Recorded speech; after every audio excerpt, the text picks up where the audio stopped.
उत्तर प्रदेश के मुख्यमंत्री योगी आदित्यनाथ ने आज चित्रकूट का 1 दिवसीय दौरा किया। इस दौरान उन्होंने रामघाट पहुंचकर मत गजेंद्रनाथ महाराज की पूजा की। इसके बाद उन्होंने रामघाट की प्रसिद्ध मंदाकिनी नदी में पहुंचकर मां मंदाकिनी की पूजा अर्चना की और आरती में शामिल हुए।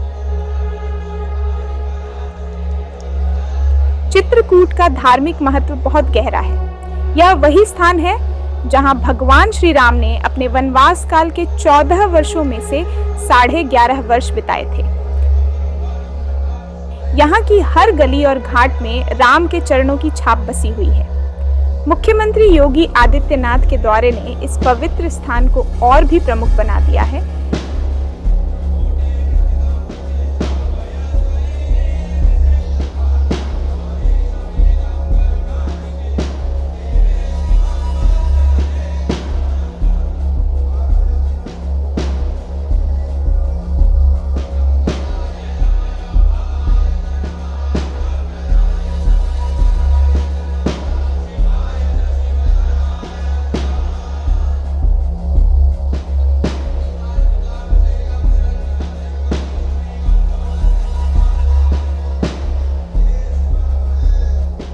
सर्दियों के आगमन के साथ श्रद्धालुओं की सुविधा के लिए महाआरती का समय बदल दिया गया है। अब यह आरती शाम 6:30 पर होगी, जबकि पहले इसका समय शाम 7 बजे था।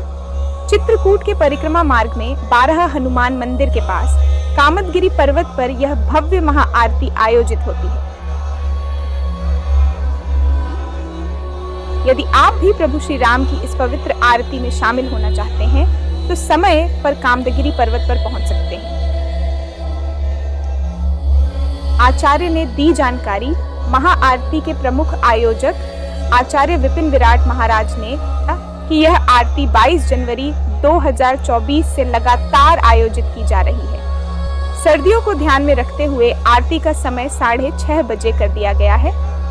उन्होंने बताया कि कामदगिरी पर्वत वह स्थान है जहां भगवान श्री राम ने वनवास के दौरान निवास किया था। ऐसा विश्वास है कि भगवान आज भी इस पर्वत में वास करते हैं। दोस्तों, क्या आप चैनल पर पहली बार आए हैं? यदि हाँ, तो आपसे निवेदन है, चैनल को अपना साथ एक सच्चे दोस्त के रूप में सब्सक्राइब करके दें। धन्यवाद।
इस दौरान उन्होंने रामघाट पहुंचकर मत गजेंद्रनाथ महाराज की पूजा की। इसके बाद उन्होंने रामघाट की प्रसिद्ध मंदाकिनी नदी में पहुंचकर मां मंदाकिनी की पूजा अर्चना की और आरती में शामिल हुए। चित्रकूट का धार्मिक महत्व बहुत गहरा है। यह वही स्थान है जहां भगवान श्री राम ने अपने वनवास काल के 14 वर्षों में से 11.5 वर्ष बिताए थे। यहाँ की हर गली और घाट में राम के चरणों की छाप बसी हुई है। मुख्यमंत्री योगी आदित्यनाथ के दौरे ने इस पवित्र स्थान को और भी प्रमुख बना दिया है।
महाराज बैठे हैं आपको बात।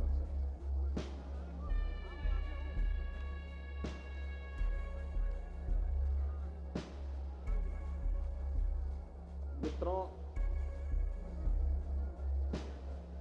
ये मेरा सौभाग्य है कि आज मुझे सनातन हिंदू धर्म के इस पावन तीर्थ में आने का अवसर प्राप्त हुआ है। यह सनातन धर्म का पौराणिक तीर्थ है। प्रभु श्री राम ने वनवास काल में सर्वाधिक समय इसी चित्रकूट में व्यतीत किया था। अति प्राचीन काल से ही ऋषि मुनियों ने अनेक तपोनिष्ठ संतों ने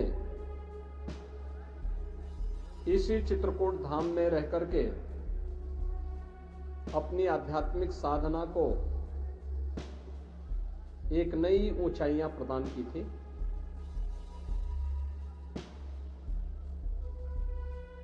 और आज हमारा सौभाग्य है कि इस चित्रकूट धाम के लिए कुछ करने का सौभाग्य हमारी सरकार को, डबल इंजन की भारतीय जनता पार्टी की सरकार को पूज्य संतों के सानिध्य में प्राप्त हुआ है। आज मैं मध्याह्न में चित्रकूट धाम पहुंचा हूं। समीक्षा बैठक जनप्रतिनिधि और पदाधिकारियों के साथ बैठक के बाद एक दो कार्यों का निरीक्षण करने के उपरांत तो मुझे यहां पे राम घाट पर मां मंदाकिनी के सानिध्य में पूजन और दर्शन करने का सौभाग्य प्राप्त हुआ है। मुझे बताते हुए प्रसन्नता है कि चित्रकूट धाम को उसकी पौराणिक और ऐतिहासिक पहचान दिलाने के लिए हमारी सरकार पूरी तरह प्रतिबद्ध है। यहां पर मां मंदाकिनी की स्वच्छता और अविरलता को लेकर के किए जाने वाले प्रयास हों या राम घाट के सुंदरीकरण को लेकर, सरकार ने पहले ही इसको लिए पैसा उपलब्ध करवा दिया है। चित्रकूट न केवल आध्यात्मिक और सांस्कृतिक विकास के नए सोपान को छुए बल्कि भौतिक विकास के भी अच्छे कार्य यहां पर हों, देश और दुनिया की कनेक्टिविटी अच्छी हो। एयरपोर्ट यहां पे बन के तैयार है। अभी 19 सीटर का विमान यहां पे सप्ताह में 4 दिन आता है और हम उस एयरपोर्ट को थोड़ा लंबा बना रहे हैं जिससे इसमें बड़े विमान भी उतर सके। बड़े विमान उतरने का मतलब दिल्ली से, लखनऊ से, अयोध्या से, वाराणसी से और देश के अन्य भागों से वायु सेवा सीधे चित्रकूट से जुड़ेगी। अनुमान करिए कभी भगवान राम पुष्पक विमान से आए होंगे हजारों वर्ष पहले, लंका पर विजय प्राप्त करने के उपरांत, और हजारों वर्षों के बाद अब यह अवसर आया है जब चित्रकूट वासियों को, उत्तर प्रदेश और मध्य प्रदेश वासियों को एक साथ इस ऐतिहासिक स्थल से, इस पौराणिक स्थल से वायु सेवा का आनंद भी प्राप्त होगा। यहां पर बुंदेलखंड एक्सप्रेसवे का लिंक एक्सप्रेसवे के लिए हम लोगों ने 1300 करोड़ रुपए सैंक्शन किए हैं और वह कार्य युद्ध स्तर पर चल रहा है। जमीन अधिग्रहण की कार्रवाई चल रही है। चित्रकूट के बाईपास के निर्माण का कार्य हो या फिर चित्रकूट से जुड़े हुए उन पौराणिक और ऐतिहासिक स्थलों का, चाहे वह लालापुर भगवान महर्षि वाल्मीकि जी की पावन जन्मस्थली के सुंदरीकरण और उसका पुनरुद्धार के कार्यक्रम को आगे बढ़ाने का कार्य हो, या संत तुलसीदास जी के पावन जन्मस्थली की सुरक्षा और उसके सुंदरीकरण के कार्यक्रम को, इसको हमारी सरकार तेजी के साथ आगे बढ़ा रही है। यमुना नदी से तुलसीदास जी की जन्मस्थली की सुरक्षा के लिए भी पुख्ता व्यवस्था की जा रही है। मुझे बताते हुए प्रसन्नता है कि पिछले ही वर्ष हमारी सरकार ने जगतगुरु रामभद्राचार्य विश्वविद्यालय, जो जगतगुरु रामानंदाचार्य पूज्य स्वामी रामभद्राचार्य जी के द्वारा स्थापित किया गया है, उसका राजकीयकरण किया है। अब इसमें सरकार के स्तर पर कुछ नए पाठ्यक्रम भी हम संचालित करेंगे, जिसमें दिव्यांग बच्चों के साथ साथ सामान्य बच्चों की पढ़ाई की भी उत्तम व्यवस्था की जा सके और उनको स्थानीय स्तर पर ही अच्छी सुविधा यहां प्राप्त हो सके। डिफेंस कॉरिडोर, इंडस्ट्रियल कॉरिडोर, पवित्र कामदगिरी परिक्रमा के लिए, इसके अलावा यहां पर आध्यात्मिक और धार्मिक पर्यटन के साथ साथ यहां के इको टूरिज्म के भी एक बेहतरीन सेंटर के रूप में इसको हम विकसित कर सकें। इसके लिए रानीपुर का टाइगर रिजर्व को भी हम अच्छे ढंग से आगे बढ़ाना चाहते हैं। आज जब मैं यहाँ पे चित्रकूट आ रहा था तो मैं देख रहा था मंदाकिनी नदी में एक पुल है, सामान्य पुल है, बहुत पुराना है।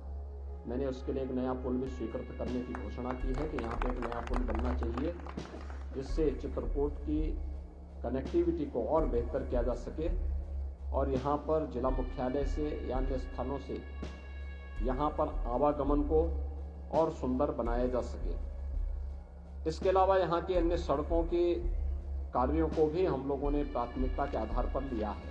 आज मैं खास तौर पर यहाँ मां मंदाकिनी के तट पर भगवान राम ने जहाँ पर संत तुलसीदास जी को दर्शन दिया था, इस पवित्र घाट का दर्शन करने, पूजन करने के लिए आया हूँ। मुझे विश्वास है कि बहुत शीघ्र चित्रकूट को बहुत कुछ यहाँ के भौतिक विकास के लिए, आध्यात्मिक उन्नयन के लिए प्राप्त होगा।